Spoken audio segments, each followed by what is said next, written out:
Hello students, welcome to our channel being smart with us. और अगर आप इस वीडियो को पूरा देखते हैं तो आपको 8.2 एक्सरसाइज के सारे क्वेश्चंस बिल्कुल अच्छे से आ जाएंगे और याद भी हो जाएंगे अगर आप साथ साथ करते हैं तो कॉपी में। सिर्फ देखने से काम नहीं चलेगा, आपको साथ साथ कॉपी पेन चलाना पड़ेगा जब भी बात बनेगी। तो चलिए देखते हैं एक्सरसाइज 8.2। मैंने आपसे कहा था मैथ का क्वेश्चन मुंह जवानी बन जाता है। एक तो लाइक और शेयर ठोक दीजिए, महाकाल का दबा के लाइक और शेयर ठोक दीजिए। नेक्स्ट देखो question number 3। If 10a plus b is equal to √3, अगर 10a plus b 10a plus b √3 के इक्वल है and 10a minus b is equal to 1 by √3 and 10a minus b is equal to 1 by √3 और a plus b हमारा acute angle है is less than equal to 90 degree and greater than 0 degree और a जो है b से बड़ा है, a is greater than b। Find क्या करना है? Find angle a and b। a और b मेरे को फाइंड करनी है, तो देखो कैसे करेंगे। 10a प्लस b कितना दिया हुआ है? √3, तो इसको लिख लो 10a plus b is equal to √3। अब मुझे ये बताओ 10 वाली टेबल में 10, 0, 10, 30, 10, 45, 10, 60 उनमें √3 किसकी वैल्यू होती है? 10, 60 की। तो इसकी जगह 10, 60 लिख सकता हूं ना, क्योंकि 10, 60 किसके इक्वल होता है? √3 के। तो इसकी जगह लिख लिया मैंने 10, 60। So 10a plus b is equal to 10, 60 degree. Under root 3 की जगह 10, 60 लिख दिया, यहाँ पे ब्रैकेट में लिख भी लो because under root 3 is equal to 10, 60 degree. Clear? अब इधर भी 10 है और इधर भी 10 है, तो दोनों तरफ से 10 हट जाएगा, कटेगा नहीं। कभी काट दो दोनों तरफ से 10 हट जाएगा ये 10। वो इनवर्स ट्रिग्नोमेट्री का काम है, वो 12th क्लास में सीखोगे, ठीक है? तो ये हट जाएगा, काटना नहीं है, कभी काट दो। तो अगली स्टेप क्या लिखोगे? a plus B is equal to 60 degree. ये आ गई इक्वेशन नंबर 1। क्लियर? अब वो क्या दिया हुआ था? 10a minus B. 10a minus B is equal to 1 by √3। 1 by √3 10 की टेबल में वैल्यू होती है किसकी? 10, 30 डिग्री की।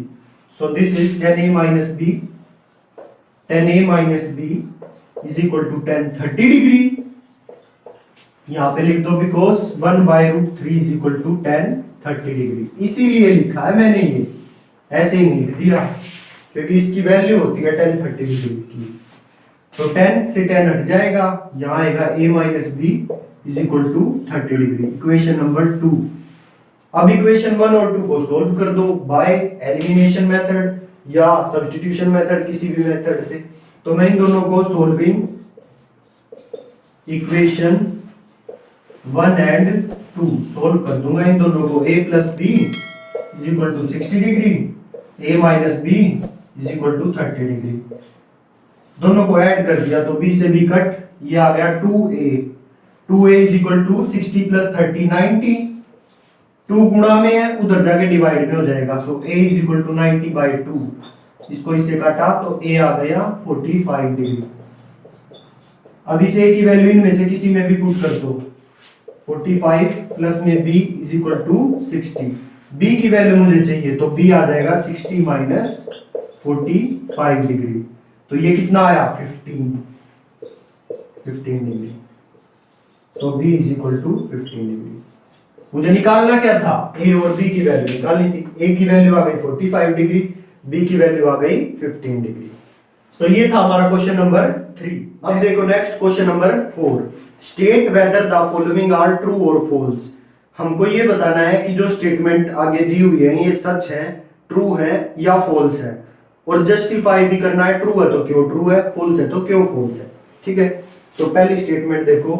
First, sine a plus B is equal to sine a plus sine B. क्या ये चीज सही है? ये हमको प्रूव करना है, और अगर नहीं है तो क्यों नहीं है। तो चलो एक बार वैसे ही एंगल लेके देख लेते हैं। एक तो एंगल ले लो, let a is equal to 60 degree और बी को ले लो 30 डिग्री। ठीक, अब दोनों को इनमें वैल्यू पुट करो। साइन ए प्लस बी 60 प्लस 30, ए और बी की वैल्यू पुट कर दी और ये हो जाएगा साइन ए की जगह 60 और साइन बी की जगह 30 degree. 60 plus 30 90, so sine 90 degree is equal to sine 60 कितना होता है under root 3/2 plus sine 30 1/2। Sine 90 की वैल्यू होती है 1 और ये कितना आ गया 2 अंडर रूट 3 प्लस 1। क्या ये 1 के इक्वल आया? नहीं। So this statement is false. So this statement is false. Clear? ये था इसका फर्स्ट पार्ट, क्वेश्चन नंबर 4 का फर्स्ट पार्ट। अब सेकंड देखो, the value of sine theta increases as theta increase. क्या साइन थीटा की वैल्यू इंक्रीज होती है जैसे जैसे थीटा इंक्रीज होता है? तो हमने पढ़ी भी है, जीरो की वैल्यू, साइन जीरो की वैल्यू कितनी होती है 0।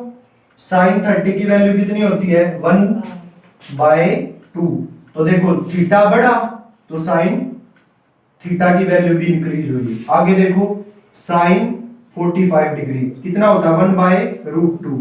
1/√2 1/2 से और बड़ा होता है। आगे देखो साइन 60 डिग्री ये होता है √3/2। √3/2 इन सब से बड़ा है। आगे साइन 90, साइन 90 होता है 1 इन सब से बड़ा है। क्लियर? तो जैसे जैसे थीटा की वैल्यू इंक्रीज होती गई वैसे वैसे साइन थीटा की वैल्यू भी बढ़ती गई। थीटा बढ़ा तो साइन थीटा भी इंक्रीज हुआ। तो ये स्टेटमेंट कैसी है? ट्रू। ये देखो जस्टिफाई कर दिया हमने, दिखा दिया। This implies that when theta increases value of sine theta also increases. ये लाइन लिख देना, implies when theta increase sin theta also increases. So statement is true.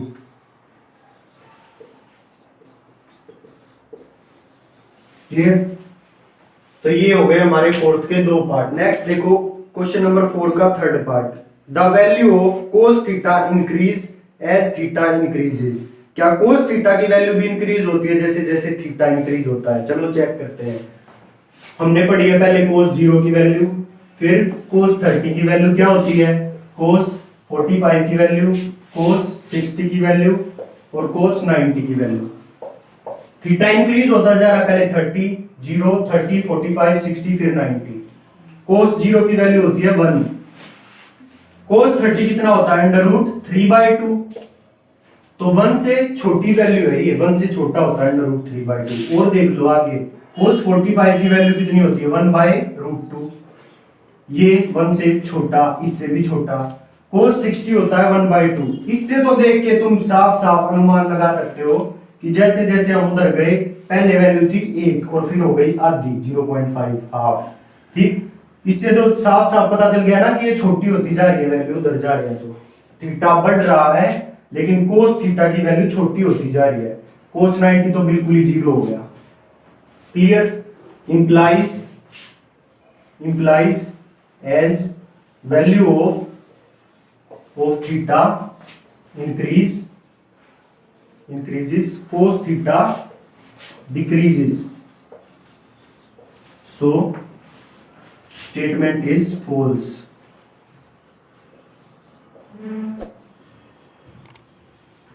Clear? अब आगे देखो इसका fourth part.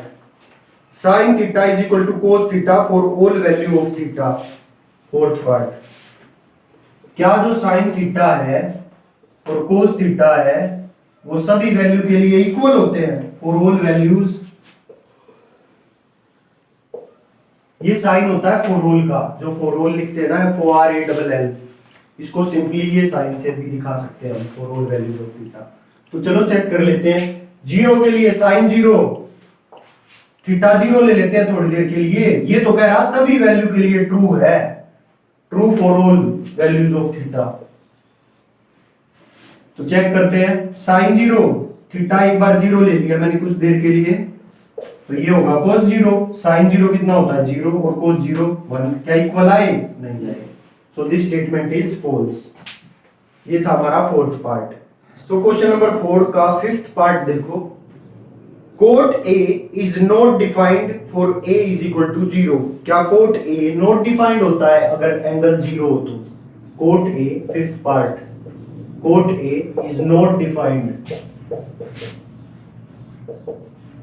For A is equal to zero. tan zero कितना होता है? जीरो। और tan जीरो कितना होता है? वी नो tan जीरो की वैल्यू कितनी होती है? जीरो। और कोट क्या होता है? tan का उल्टा, cot A is equal to 1/tan A. ठीक, तो कोट जीरो कितना होगा? कोट जीरो 1/tan जीरो के इक्वल है ना। और tan जीरो कितना होता है? जीरो। और 1/0 क्या होगा? Not defined. So this statement is true. So this statement is true.